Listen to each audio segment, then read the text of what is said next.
6-15-24 இந்த தேதியில பொறந்திருக்கிறவங்கள ரூல் பண்ணக்கூடிய பிளானட் வந்து வீனஸ், சுக்கிரன்.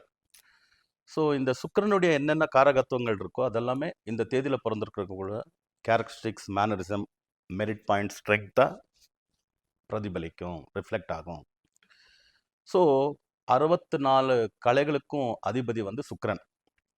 நமக்கெல்லாம் ஒரு கலை ஏதோ ஒன்று, ஒரு ஆர்ட் தெரிஞ்சிருந்தா போதும்.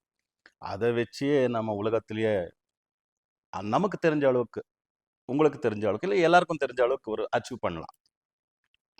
ஆனால் 64 கலைகளுக்கும் அதிபதி சுக்கிரன் அப்படின்னும் போது எவ்வளோ விஷயங்கள் இருக்கும் இவங்களுக்கு பாருங்க. அதனால சுக்கிரனுடைய குவாலிட்டியில் ஃபர்ஸ்ட் வந்து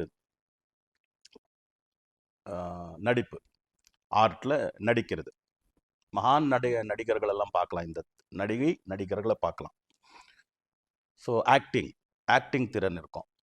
அதே போல் அது ஆக்டிங் அப்படின்னு சொல்லியாச்சுன்னா கேமரா ஆகலாம், சினிமா ஆகலாம், ஈவன் சினிமாவுக்கு போடக்கூடிய காஸ்டியூம்ஸ்ன்னு சொல்லுவோமே, ட்ரெஸ்ஸிங்ஸ், காஸ்டியூம்ஸ் ஆகலாம், காஸ்மெட்டிக்ஸ் ஆகலாம், மேக்கப் எல்லாம் பண்ணுவோமே காஸ்மெட்டிக்ஸ், அது ஆகலாம். அப்புறமா பணத்துக்கு காரகத்துவம் வைக்கிறது சுக்கிரன். All types of black money, white money, எல்லா மணிக்கும் காரகத்துவம் வைக்கிறது சுக்கிரன். அதுக்கடுத்தது சஞ்சீவினி காரகன் சொல்லுவாங்க சுக்கிரனை. Medicines, all medicines.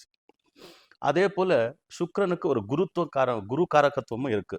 இப்போ பிரகஸ்பதின்னு சொல்லுவோம். பிரகஸ்பதி அப்படின்னு சொன்னா குரு கிரகம், வியாழன்னு சொல்லுவோம். வியாழனை வந்து குரு அப்படின்னு சொல்லுவோம்.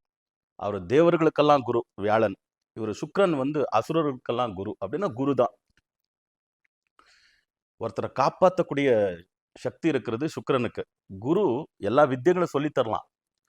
ஒருத்தன் என்ன அவ்வளோதான் செத்துட்டான் அப்படின்னா அவனை மறுபடியும் உருவாக்கி கொடுக்கறது, மீட்டு கொடுக்கறது, அந்த மாதிரி விஷயங்கள் எல்லாம், சஞ்சீவினி வித்தியங்கள் எல்லாம் இந்த காரகத்துவத்துக்கு வரும்.